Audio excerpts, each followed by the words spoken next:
Welcome. It's Friday. I have to say, thank goodness it's Friday, but what a lineup we have. We have Merv Hughes next here on the Country Telegraph. Well, not really Merv Hughes, but he looks like him. Wonder if he could bowl. I wonder if he's seen a cricket bat. Anyway, we'll find out these and other probing questions very shortly with him. Not talking about Merv Hughes, Trevor Hold. But anyway, who cares? Before we get into our show, let's just recap on what's happening throughout Australia.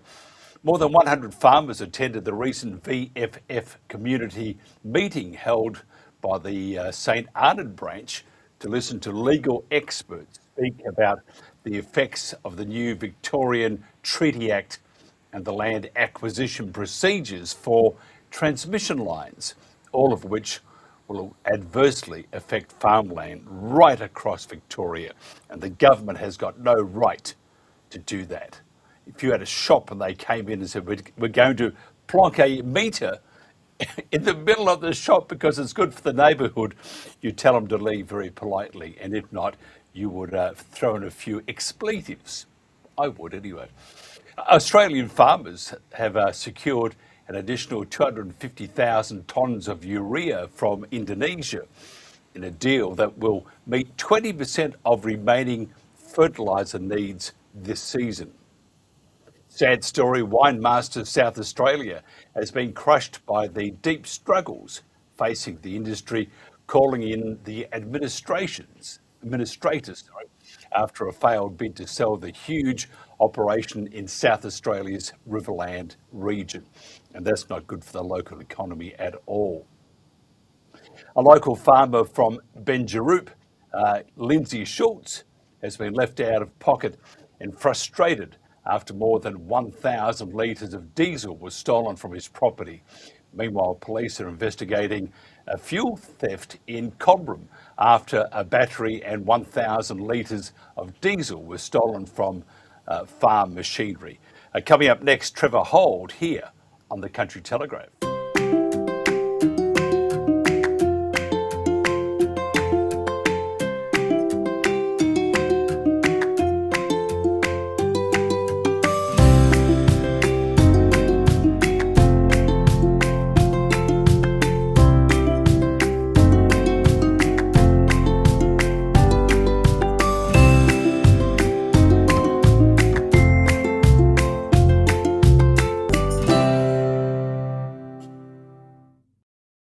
Trevor Hold is the publisher of the Australian Advocate. As an ultrapreneaur, Trevor is involved in several business ventures ranging through farming and agriculture, counselling and mental health empowerment and advocacy services. Now, the Advocate has some great stories this month, and we're featuring another militarisation of supermarkets. I wonder what that could be. Do you find a soldier hiding behind the Wheaties? Remember, in our days, we used to get those little toy soldiers in our Wheaties. That would be very uncool, I would think, these days, depending on what side. Trevor Hold, thank you for joining me. Thanks, Mike. Thanks for having me. I'm out in the open today, so just bear with us and see how we go. Are you practicing cricket? No, I was shocking. I was listening to your intro then. And when I played cricket and I tried to bowl, for some reason my legs crossed over, so I was more like a skip down the wicket, and it didn't look that pretty, you know. Well, actually, I would have loved to have played against you because I did need some help with my scores, and you would have been perfect for it, to say the least. Tell us, I know it's a bit, the title is a little bit tongue-in-cheek, but we should all be aware of Palantir's capabilities, shouldn't we? Yeah, I think there's a growing concern among a lot of community members that I talk to about private data and where's it going and how's it being used. So these agreements with these militarised companies, these database companies, actually collate a lot of that data, and they're very good at it. So I suppose with facial recognition and a lot of other technologies as well. So it is a little bit concerning. So I feel that there's a lot of anxiety about these sort of issues going on, and I suppose the fact that there's no consent and they're just doing it, I suppose, is one of the biggest biggest issues that I think people have. Let's talk about AI. What are some of the AI experts saying about this entire deal? They would be also, I would imagine some of them will be salivating at the mouth thinking, oh, Palantir, we can see who buys the low-fat milk and who buys the nice stuff. Yeah, and I think AI is where a lot of this stuff becomes quite complicated, doesn't it? Because computers and AI can sort data out much quicker these days than what they ever have, and with intelligence as well. So whether they are tracking individuals' purchases and that sort of stuff, I suppose, and creating advertising specifically tailored to individuals is some of the capabilities that they are able to do. Yeah, it is I mean, it's another side of what we do. We don't really talk about that at the moment, but the Palantir are a very scary organisation, and I'm not trying to put the fear of God into people, but yeah, once upon a time it used to be the greenback or the dollars. Yeah, that would be that's the currency. Then you had gold and stuff. It's actually data, isn't it? Data is the gold of today. It's what everybody wants. In achieving the data, by the way, because we are a very conscious of communities. These large data centres are putting up all over the place, and it's dreadful for communities. I mean, one day you have this beautiful blue sky, next day, well, a year later, you're looking out to this monstrosity, football lengths in size, right in your backyard. So the data that they collect, it is probably the most valuable. I mean, even look at TikTok. Oracle bought TikTok, and again, we won't go into the politics of it, but they're after the data, aren't they? Yeah, and I think data, if used correctly, is beneficial for societies. You know, like I collect data off my clients with their street address and their phone number and their email, and that's so I can contact my clients and so I can work with them and create better value for them in some of the services I provide. So it's not all bad, but I suppose when it starts becoming like you say, these big data centers and they start commercializing that data, which clearly they are doing now, then I feel that's where a lot of the problems are stemming from when it comes to angst about digital ID and all these other things that are linked to these AI software capabilities, and the fact that simple everyday things like shopping at Coles could be capturing your image and your what you're buying and your shopping habits and even tracking the times of day that you're doing your shopping and this and that. It actually boggles your mind as to the data that they can collect and build a picture of individual consumers within certain geographical areas. And I feel if it was used for the greater good, then it could be quite beneficial. But I don't have that much faith in some of these, especially departments that are holding some of these, these data centres. Yeah, I sort of think that if I want someone to know about me, I'll tell them. Yeah. For them to achieve it, and they say it's quite legal to an extent anyway. But usually in the very small print, which you need a big magnifying glass like a Sherlock Holmes, you won't see that. And then they say, well, we did tell you about it. It was just that an ant couldn't read it. So I think the permissions of it. I mean, you are right though. Data is very important, but you don't go around to the bank and ask about your client's bank account, and you don't go and ask about who they favour in voting and what they eat and where they go out and do they hang around tarnished people. You don't do that, they do. And it's interesting the conflicting information around these this data that people have. That was used as a justification up here in Queensland for the Go card, and I'm sure other states as well, where they said, you buy a Go card because if you have a tap and go on your credit card or whatever, then that's breaching your privacy and people can see where you're catching the times of your trains or your buses and where you're coming from and going to and there's a lot of data that can be collected that way, and that's why they justified the billions of dollars it took to set up these independent, go cards that didn't actually link to an individual. But now that they're doing that automatically with AI and with cameras and everything that they're doing on the CCTV anyway, and they can do that anyway. So not only are they targeting a lot of taxpayers' money to blindside us, I suppose, and to gaslight us into thinking, oh, we're not we're looking after you with your data, and that's why we're introducing these go cards and all this sort of stuff.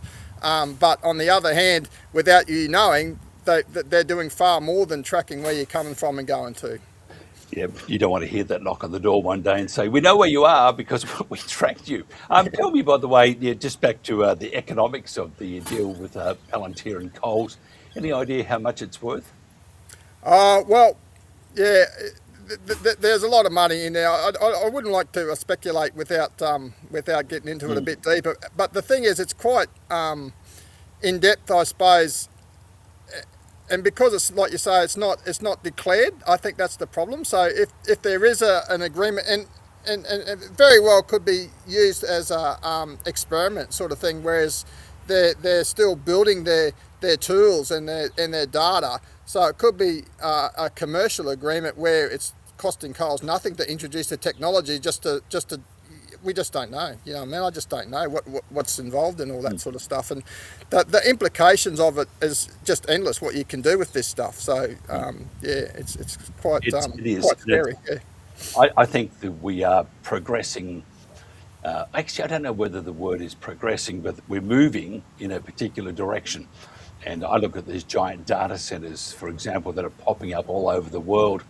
Not only do they do damage to communities in the major markets where they build them because they need the electricity and water, but in the smaller communities, in the rural communities, they gobble up the water, can't be reused because it's tainted, it's poisoned, and we have all sorts of headaches, to say the least. Where do we go from here? How do we? I mean, I don't like putting a hold on progress. I think that's wrong, but I think we need to take more care of the people. I think progress from this century that we're working on is regressing on some of these issues. We've got to look back, especially where it comes to communities. Getting to know your local food producers on a level. A personal level, and getting to know where your food comes from and getting to know the people you're buying from and where your money's going and keeping it in your local community, I feel has a lot of benefit.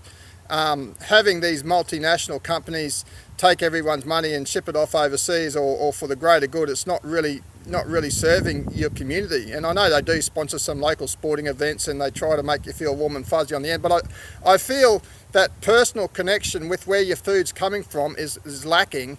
And that also helps, build your social skills and helps build, your communication ability and you get to know what's going on in your local community and it builds community. So I feel the way that we're going around, buying everything from, and these days it's getting even worse because you don't even go to the shopping centre. They box it up in foam styrofoam boxes and put it in the truck and drop it off at your back door with an ice pack in it, so you're not even doing the socialisation at the shopping centre. So I feel sometimes to progress, get further down the line and progress, you have to take a step back and regress and just think about what's important and what you're trying to achieve. But I feel personal connection and connection community is missing a lot, and a lot of this technology and a lot of this big multinational companies are taking it off us because we're under so much stress and pressure trying to make a dollar and trying to save time. We're so busy with our lives,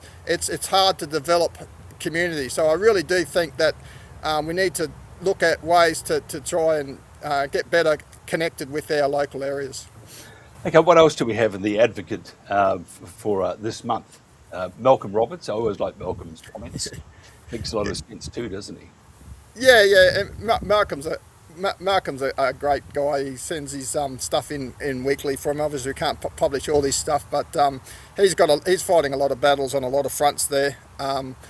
But I really like listening to Pastor Matthew Layla. He put an article in there about a purple balloon. He talks about, being, you are where you are sort of thing in your life, and it's all purpose sort of thing. So he brings a bit of insight and tells a story, about what happened to him and his wife. And good thing about that is it sort of does create that personal connection with these stories and what these people are thinking. So and he talks about building a lot community and values, and a lot of people live their life and they're not understanding what their values are or what they believe in, or a lot of them sort of fundamental questions, and I feel that exploring the answers to them on an individual level and then bringing it to your community is important. And a lot of what we advocate in the Australian Advocate, a lot of the stories are all about common sense that's gone out the window, and government overreach, and that's causing a lot of problems for individuals throughout different communities. So I feel that taking our communities back and bringing power for our dollar by spending it on local communities, getting to know individuals and different businesses within our communities, and that way they have no control over our data. You know what I mean? So I that's what I think. But there is a lot of stories in the Australian Advocate, and Rob Mallet, our investigative reporter, is doing an amazing job connecting with a lot of communities. And if anyone wants to, have a story put in there and get Rob to do it, feel free to reach out, media@aagpilot.com, and we can certainly try and fit you in. Have you ever thought about having a page 3? Yeah, might have to look at the numbers, you reckon? If you ever do that, I would suggest you don't do it, because you're the brains behind it. Let me tell you that. Just one more thing. What are you doing for the weekend? Yeah, so I got it's been a very busy day, or busy week actually. I'm doing a guest speaker role at a Chamber of Commerce tomorrow. I'm packing up my Faso machine, my fire ant soup operation machine. It's on tracks now. We've got it on tracks. We're just fitting a chair for it, and I've got a trailer for the ICB. So we're going down to the Gold Coast, and we're going to do a presentation tomorrow morning at the Chamber of Commerce, just to create awareness of alternatives to the chemical mafia, I suppose, of the National Fire Ant Eradication Program, saying we can manage fire ants with a natural approach that's organically friendly, using, ironically, hot water. And that does no damage to the environment. And but it's we've talked about it before, and it's amazing how government becomes quite steadfast in their mindset. Instead of saying, okay, there are other alternatives, doesn't mean you're a nincompoop, just means that we've just discovered this, and let's just make sure it works and does the job without killing everything else. Yeah. It's pretty straightforward, isn't it?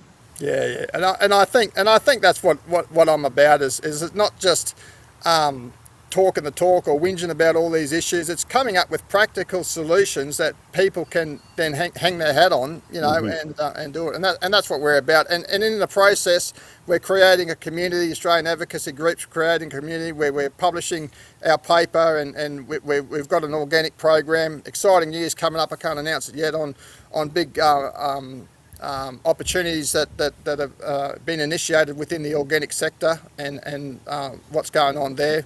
But food security and knowing where your food comes from is a big thing. But also when it comes to, like I say, chemical alternatives, this is a machine.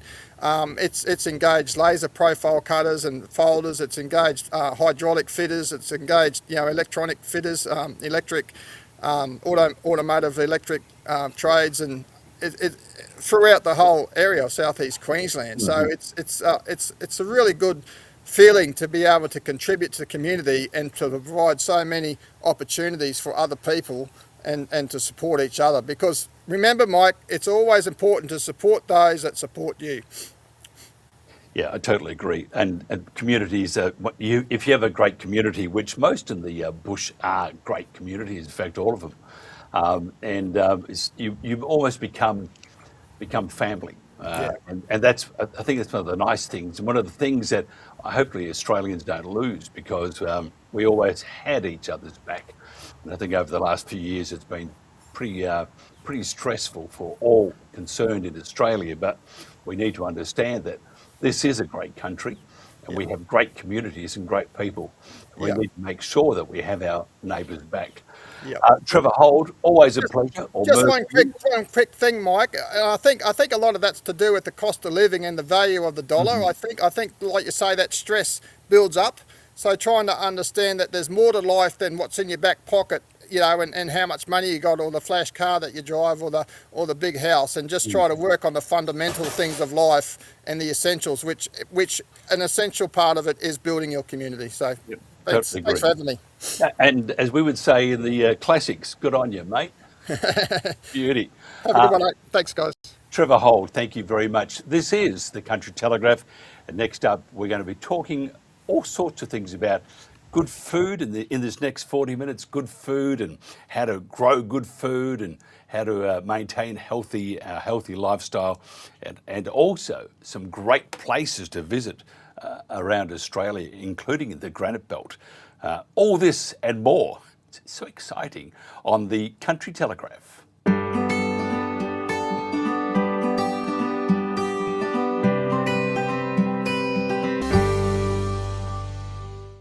Australia's biggest outback music festival is back.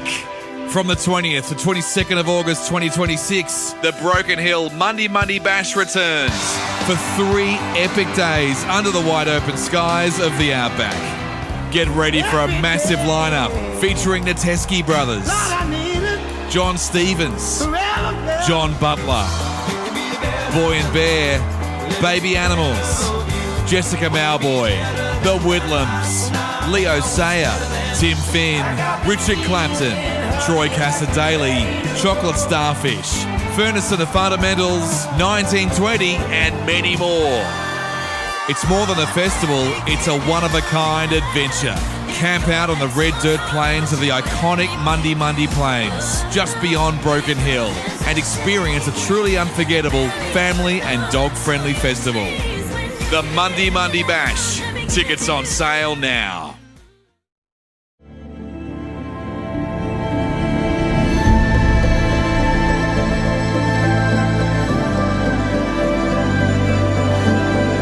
Got broken sternum and 4 broken ribs. To me, the RFDS is a very good help for not only Anango, but everybody in the outback. Dentist is just one of them. You know, I said goodbye to people in my head. Sort of worked out pretty quickly I wasn't going to be able to deal with it by myself, you know, knowing that airstrip had to get sorted out so RFDS could land safely, you know. We got this Royal Flying Doctor. To me, it's arrogant, it's really good support. We're sort of supporting each other, make things a better community here. I felt like it hadn't happened, like I felt like I was fine. I was in a lot of pain, like my head and my eyes just like throbbing, and then seeing it in the mirror, I was like, oh my God.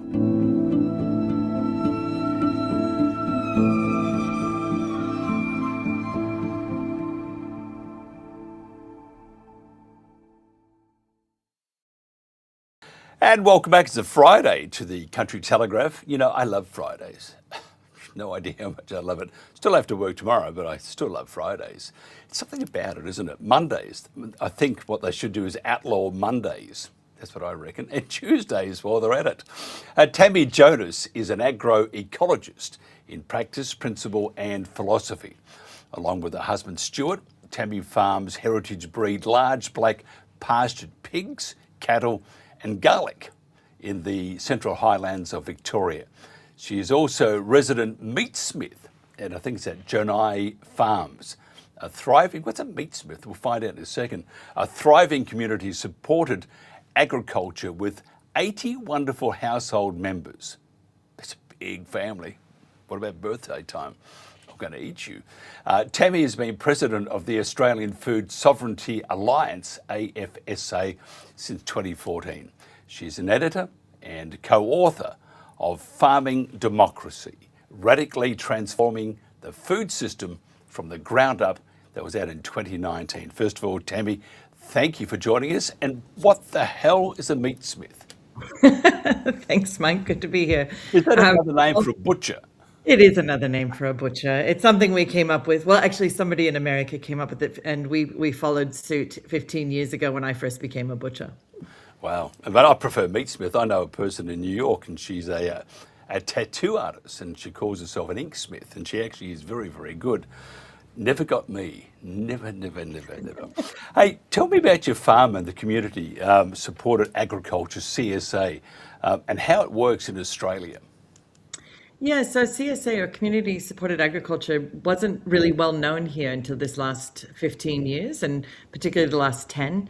And it's a system of, it's a solidarity economy where basically the people who sign up to your farm agree to share the risks as well as the rewards. So they don't only get the beautiful food that you sell them, but they also support the farm through hardship. So farmers don't have to deal with everything that goes wrong on a farm by ourselves. So if you have sick animals or you have rotten tomatoes, they continue to pay their monthly subscription, even if you have had a natural disaster that means you can't actually provide them with the food.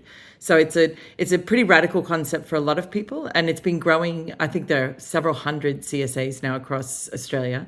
And when we started ours 14 years ago, we were one of like 3 in the whole country. So it's definitely growing rapidly, and it's a great way. We saw in COVID, we were able to keep feeding people who couldn't get to like farmers markets. We could take them direct deliveries because we're an essential service. And yeah, it goes both ways. We support them and they support us. Yeah, an amazing time, COVID too. I'm not going to go there at all. However, it all gets down to eating correctly, doesn't it? Look, eating eating good food, but the best food you can get in those particular varieties, and it's amazing how much better you feel over time, isn't it? Oh, absolutely. I mean, we've had interns come to and work with us for years and years, and some of them coming from the cities, you see like they're not particularly healthy when they get here, even if they've had what they consider a healthy diet, but it still has a lot of ultra processed stuff in it, like organic food from a box, for example, instead of just whole foods. And in the 3 months here, we see the change in their bodies that can be quite dramatic, like reduction in acne and better bowel systems. Like basically people who've been unwell leave here well. So I think, yeah, the impact on all of us from eating really good food is really serious. Tell us about AFSA, or the AFSA, and its mission. Yeah, so we're actually called the Agroecology and Food Sovereignty Alliance now. We changed our name last year because we're trying to promote agroecology here in Australia, which is better known in other parts of the world. Mm-hmm.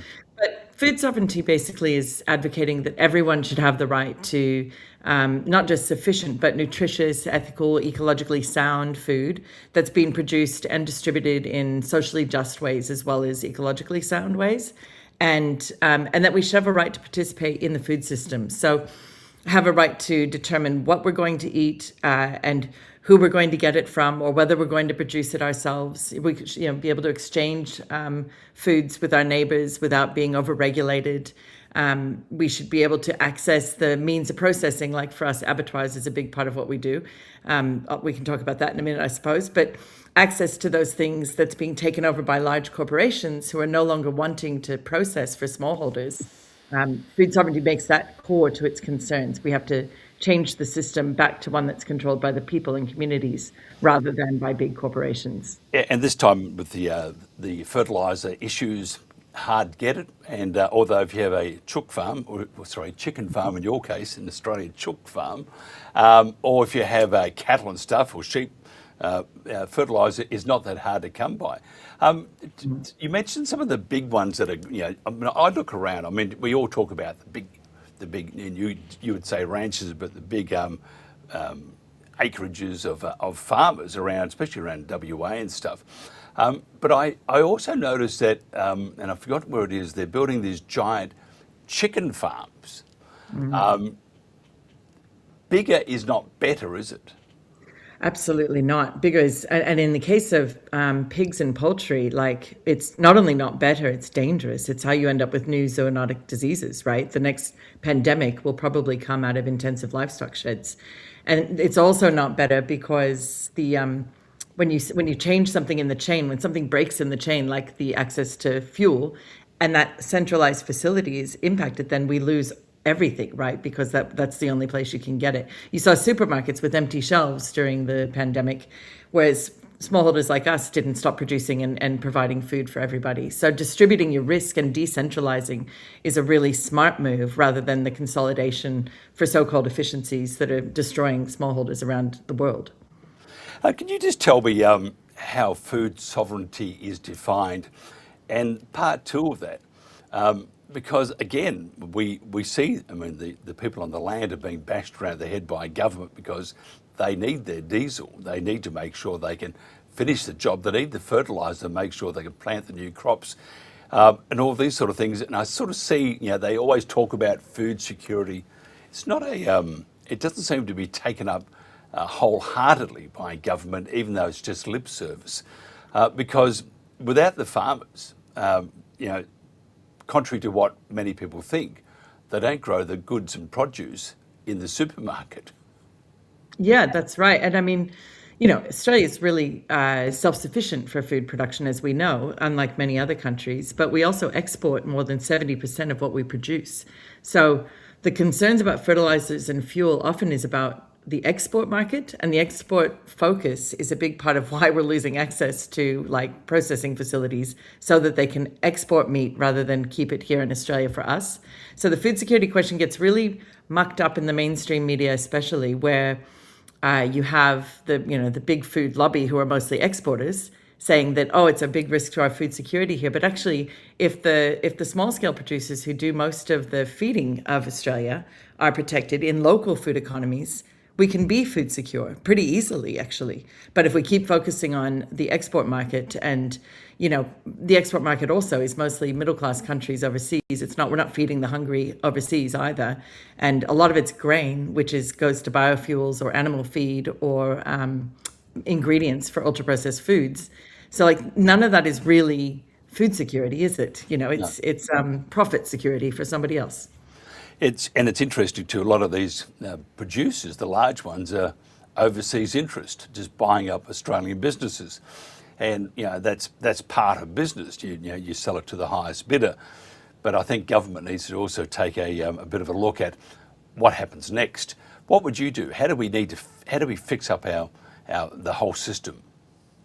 Well, one of the biggest things that APSA is trying to do is take back control of the means of processing. So we have a huge national abattoir campaign running right now. And for people to be able to rebuild local infrastructure like abattoirs, we need some policy changes to make it easier, because right now the settings are all for large scale industrial abattoirs. And the one we're building here on our farm is tiny.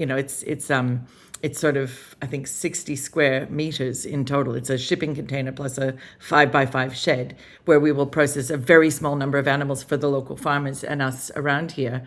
And to do that, we got a legislative change in Victoria in August last year, which made it that you no longer need a planning permit to build a micro abattoir in the agricultural zones. And we're fighting for that to happen in every state and territory, because then we can see a flourishing of these micro facilities that are now being considered by governments as ancillary use. So because it's ancillary to farming, it's not a change of use. So that's why you don't need planning for it. So simplifying those kind of regimes so that smallholders can just get on with the job of feeding the local communities is a big part of how we're going to fix the system. If somebody wants to find out more, and I think we should, I think, we are, since the conflict in the Middle East, President needs to understand that when you attack somebody, you have to make sure you know what's going to happen next. But anyway, that's another story. But I'm just thinking, because we started talking about, my wife and I, about growing our own fruit and veg again in the backyard. And it's a good idea, but you got to get your hands dirty and stuff. Do you think that's a good idea? Because we all want to, but because it's, you can spend a lot of money growing half a dozen tomatoes. Or do we need to look for the farmers markets, and look for those that sell the fresh fruit and veggie, the smaller operators? I'd say all of the above. Yeah, so instead of spending your money on the garden, it's nice to have a hobby.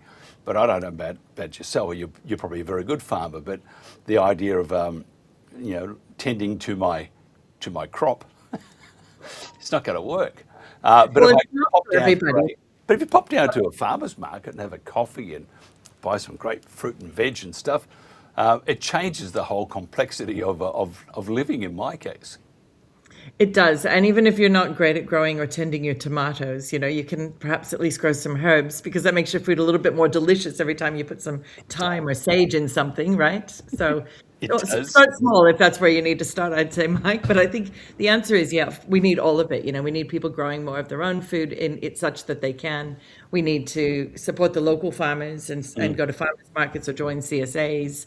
That's definitely the answer for security in the face of the fuel crisis. So farmers like us don't use fertilizers, as you pointed out, where our animals are our fertilizers, and we compost, of course, like the other kind of agroecology and regenerative farmers. But fuel, we're still reliant on diesel, and yet what we've been doing here for years is solarizing as much as we can. My husband runs his truck off waste veggie oil, which is like a big Mercedes Unimog that he uses to gather feed for the pigs. And that's run on veg oil we get from the local fish and chip shop, and put it through several levels of filtration, and then it goes straight in the tank. So that kind of autonomy puts us in a much better situation than many other farmers who are more reliant on diesel than we are. Yeah, unbelievable. And what all this is doing, it's funny how one conflict or one crisis can sort of shake you up and say, this is what we need to do with ourselves. Tammi, if somebody wants to find out more about what you do or your organisation, how do they do that? They can look up the Agroecology and Food Sovereignty Alliance. It's at afsa.org.au, and join us, become a member to help us in the fight to make things easier for farmers in Australia, and subscribe to our newsletter. One went out today and it's a cracker. Good on you. Sound like an Aussie, not? Thank you. Have a great weekend. Yeah, of course, you follow Australian rules. Being in Victoria, probably not. Good on you. You're getting all the ticks in the boxes, and now I'm sorry. Tammi Jonas, still nice talking with you, by the way. Have a great weekend. This is the Country Telegraph.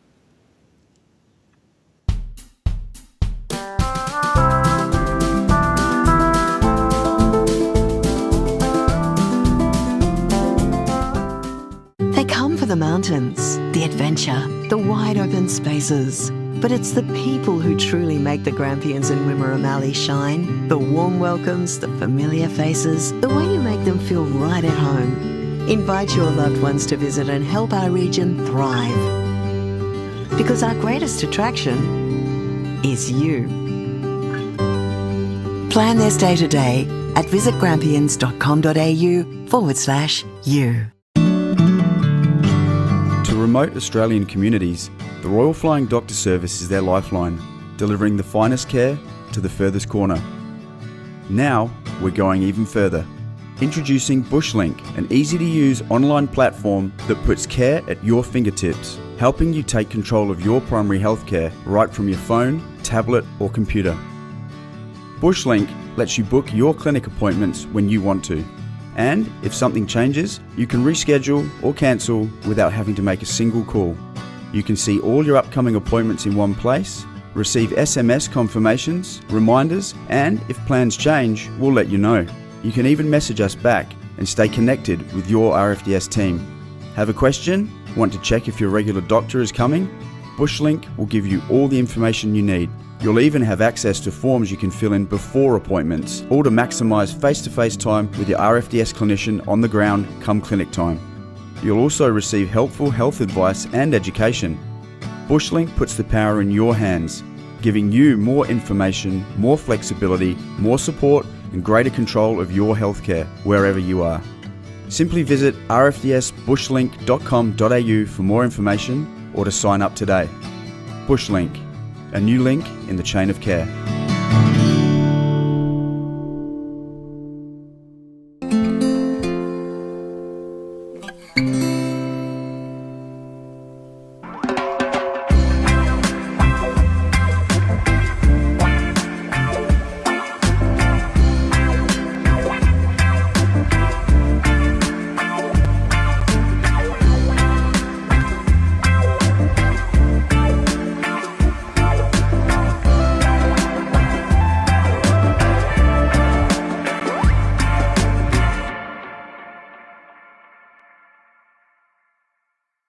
And welcome back to I Need a Break. I'm just, next guest probably say, go here, go there. But I can't, I have to be responsible, you see.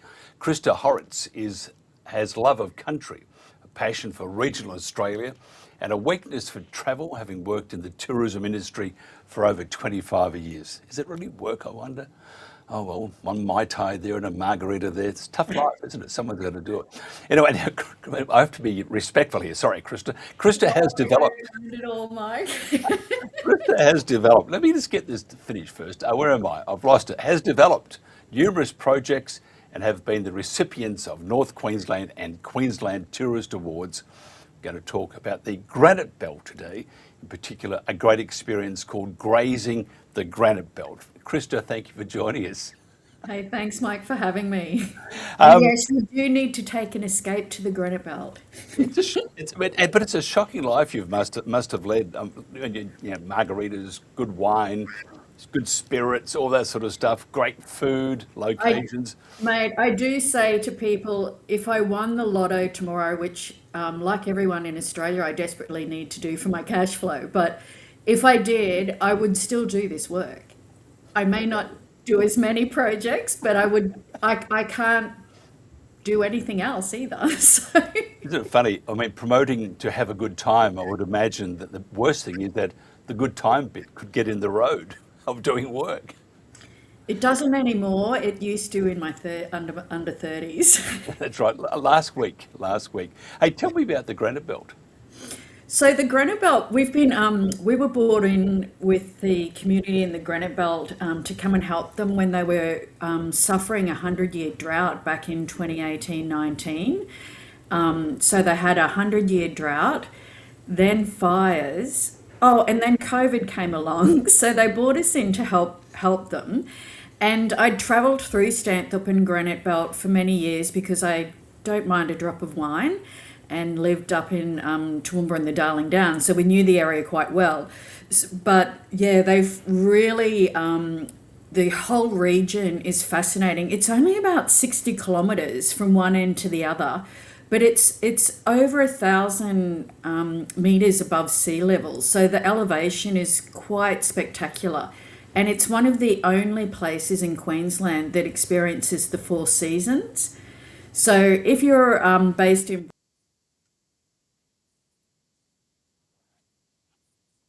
just a fireplace and red wine is quite exciting. And we find that over the last, I'd say 5 years, the extraordinary investment and resilience of small operators, the winemakers themselves, there's over, I think it's now over 50 cellar doors throughout. And what I love about the cellar doors, they're all what they call small batch producers, so they really specialise in some unusual and rare wines as well. And when you go into the cellar door, you get to meet the maker, which I just love. Yeah. Tell me about the what's happening on the 2nd and 3rd of May. Yeah. So with the operators, they get together every year, and twice a year, once in autumn and once in spring. So we've got the autumn one coming up. They do an event called Grazing the Granite Belt. And it started over 10 years ago to invite people to come and enjoy the wines and the food. And it's kind of, they cap the numbers. It's quite a small, intimate thing of about 200 to 250 people. And it includes a hop-on, hop-off bus. So you don't have to worry about how many sips of wine you might have. And this year, on Saturday, you meet at the local visitor information centre in Stanthorpe, jump on the coach, and they take you across 7 venues. Everything from wineries to distilleries, and there's even a meadery, which a lot of people may not know about, how you can enjoy, I guess it's the wine version but using honey. So there's some really unusual taste to be had. And when you go to each location, they have tasting platters and plates. So you get tickets for your drinks, but also tickets for your meals. And they're all made from local produce. And luckily, being close to winter, there's everything. It's actually making me hungry looking at the menus, everything from lamb cocktails, some of the platters, the salamis are made locally. We've got mortadella skewers, arancinis, lamb ragu, and all sorts of French delicacies as well, because they grow truffles in this region. So it's a fascinating experience, lots of fun. And then your pass also includes Sunday morning to go and have brunch or a late lunch across 3 venues, and one of them is called Sutton's Farms Cafe, and it's Mrs. Sutton at Sutton's Farm actually makes our famous 24 apples pie. It's about, I'd say about this high, and it's all made from fresh apples, the red delicious apples that they grow in the orchard where the cafe is located. It's like things like that. It's just spectacular. Absolutely magnificent, and it makes you appreciate Australia, doesn't it? Oh, it's a magic. It is so magical, and the granite, the landscape, it's quite magnificent. And again, a lot of people go there and go, I had no idea this sort of landscape existed in Australia. There's giant boulders like at Girraween National Park, and for me, it's the weather and the fresh mountain air. Like, you're wearing jumpers already up there and it drops. It's the only place in Queensland where it sometimes snows. So during July, August, we often get sleet, what's called sleet, but they have had snowfalls. About every 5 years, we get quite a good dump. So that's quite exciting. And you can see some of the strawberries there. It's also the place where all of Queensland's apples are grown. So it's spectacular. What about the accommodation? Oh my goodness. You just missed it on screen there. They've even developed wine barrels where you sleep in a wine barrel. So they're not real wine barrels, but they're magnificent. It's just incredible. And I call them the bed makers of the Granite Belt. There's so many different ways to stay overnight, everything from self-contained cabins up in the mountains, or staying in architecturally designed studios in vineyards. We've got motels, incredible pub accommodation, camping, caravanning, but it's really those boutique offerings that I love. And we don't even have one major chain of wine or one major hotel chain. It's a beautiful location to really get down to earth and, meet the owners and support small businesses and small crop farming. It's fantastic. If somebody wants to find out more, how to live the lifestyle that you do all the time, how would they do that? Classic. Well, they may not live my lifestyle full time, but if they'd love to get a taste of it, and I invite everyone to come and join us in Granite Belt Wine Country, just head to their website. It's organised by a local non-profit community association. It's called Granite Belt Wine and Tourism. So you just go www.granitebeltwinecountry.com.au and you can get your tickets for Grazing the Granite Belt there. Absolutely magnificent. And if you don't want to have a drink, don't go. Oh, you don't have to drink. You can just eat like crazy. They have there's also self-drive tour packages. So I couldn't, and a lot of people don't drink, but so I'm being a bit frivolous there. But the idea of good food without a good wine, it's sort of like a church without holy water. Although I do have a good friend who doesn't drink, and she comes along to the event, but we have apple cider, non-alcoholic apple ciders and fresh apple juices that are mixed like with the locally grown ginger and all sorts of different flavors. So and the difference between a Granny Smith apple juice and a Red Delicious apple juice is quite amazing. Amazing. I envy you with your career. I think it's magnificent, but you're doing a great job too, by the way. Thank you, Mike. I'm very privileged in this lifetime. Well, I think we all are, and I think we need to appreciate that whatever we're doing with our lives, it's our choice, and we should make the most of it and be proud of it, and onward and upward, as they say. Absolutely. So head up to the Granite Belt. Krista, thank you so much for your time. Coming up next, we'll go to Winton and we'll visit a place that they're about to celebrate during, I think it's our Anzac Day. It's we'll find out in a second. In fact, have a look at this.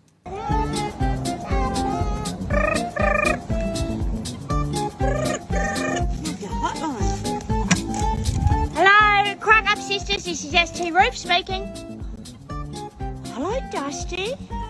This is the biggest and most show business of the Crack Up Sisters. That's right, Dusty. We built a stage. It's called the Dustarena. And we're doing a show called the Dusty Hour.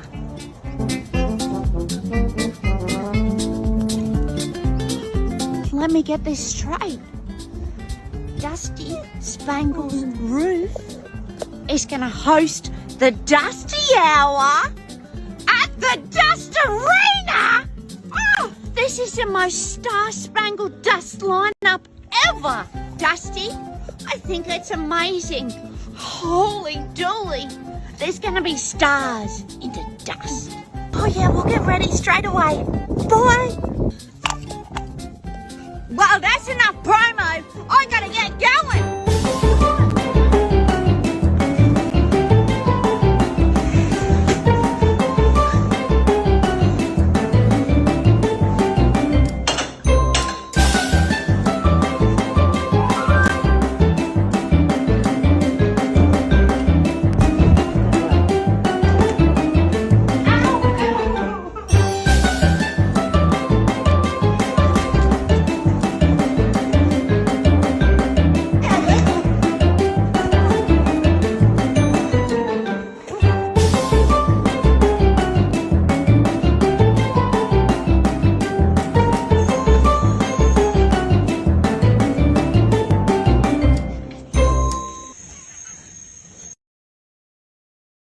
That's pretty magnificent, if I have to say so myself. Now, Winton is gearing up for the grand opening of Dustarena, Queensland. It's the most remote creative precinct under the stars in Queensland's first certified dark sky community. Now, Amanda Lynn Pearson is the artistic director of the Crack Up Sisters, and she does, it cracks me up, and she engages up to 40 artists annually across genres to collaborate in creating and delivering authentic outback experiences for communities and visitors. Amanda Lynn, thank you for joining us. Thanks, Mike. Nice to see you. Yeah, tell me something. Is there something in the water supply that created that? Something what? In the waters? Yeah, in the water supply. I mean, that was magnificent, but it's very, very creative. How did you come up with all these things, you know, the Dustarena and stuff like that? Well, you know, we started out here in Winton just in 2015. We bought a little house that was about to fall over, and it was just funny. And so and we went around the country and we said to everybody, we're going to build an arts precinct. And in 2019, a builder walked up to me on stage and he said, I've seen that place. How about I give you a couple of weeks and we'll rebuild it in September? And we said yes, and that's where we started. And we've continued to build, and the vision was always to have a big stage and to be able to make a show that was built for it. So here we are. There you are. Tell me about the Crack Up Sisters. I mean, and I have to say, it's a very, very good name. Thank you. Thank you. Do you know why we're called the Crack Up Sisters, Mike? Because you make everybody crack up. That's right. We also spend a lot of time upside down and crack whips too. I'm not going to go there at all, as I blush very, very much so. Tell us about the whole experience. The Crack Up Sisters are created to tell outback stories. They really embrace the characters, the heritage, the history, the landscape. They're a part of where they are, and they're earnest, and it's really their passion is in that art form of storytelling and spinning yarns and stretching truths, which for me is a really big part of Australian comedy. Dustarena, grand opening, 25th of April. Can I ask you how many you're expecting there? Oh, look, Mike, once this podcast gets out, I mean, we're going to have to, bring in extra chips. So, Oh, I'm sorry about that. oh no, we don't mind at all. We can accommodate them. We can squish in about 400 people. We'd love to see everybody for the opening. It's a really special night for us. So we're going to open this Dustarena, which is a celebration of the building. It is a massive building and a huge feat. You can see it's all timber truss. All of everything's repurposed. They're the old doors from the North Gregory Hotel. The buildings are done with double poles, so it's actually 17 metres high. It's pretty good. It's really good, Mike. It's pretty good. That's great English. It's pretty good. Yeah. But it looks magnificent. Yeah, it's amazing. And now we've worked to create the Dusty Hour, we've worked with set designers, and we've got out here now riggers and directors and producers so that we can make a show to tell some bigger stories. And for the first time, we're in one place, so there's some magic and theatre to be created. Absolutely brilliant. What about some of the artists that you will be expecting to see over the next few months? Well, I'll tell you what, I'll let you in on the secret. Okay, just between you and I. Yeah. Come closer. One of the sisters of the Crack Up is actually going to be firing out of a cannon. Well, that's great. Yeah. We've got some great designers that have worked on this, choreographers. We've got live musician, a Queensland musician, Nick Reefman. He'll be here playing for the opening and throughout the season. So we open this show on the 25th, and then it runs from April through to October. So Tuesdays and Saturdays, people can come in and see the show. So I'm being very gullible here, being a Friday, and I'm exhausted. Is someone really going to do the old-fashioned shot over the cannon? Yeah. It's the youngest of the Crack Up sisters. She bounces the best. Wow. Yeah. Yep. Pretty cool. I know. There's two people who are doing the cannon currently in Australia. One of the Brophies, 7 Generation Circus, and now a Crack Up. I'm trying to think of some lines, but I can't. I thought I'd crack a barrel, but that's not so great. So we'll work it out. Good cheese, though. What about on Guy Fawkes night with crackers? Maybe something like that, Yeah. Forget that one. Okay, now if somebody wants to find out more about Winton and all these great things happening there, how do they do that?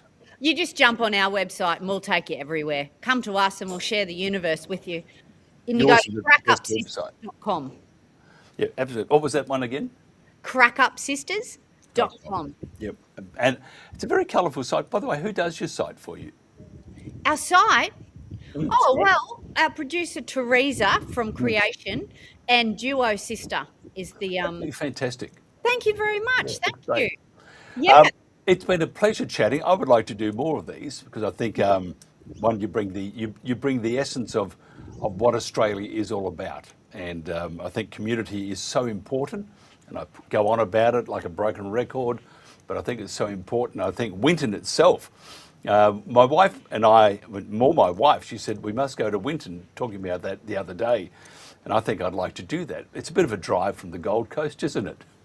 Oh, yeah, but don't worry about that. There's beautiful spots all along the way. And, it's... I think that every 100 Ks is a different scene, You'll get to see everybody's different culture. And when you get here, Winton is one of those places you think you'll just have 2 days entertainment. Don't do it in less than 5 days. Yeah, there is lots to see. And it's a very different vibe to the Gold Coast. It is. Actually, most of the world's a different vibe. Yeah. I mean, look at this. This is one of our set pieces. Oh, wow. Wow. Yeah.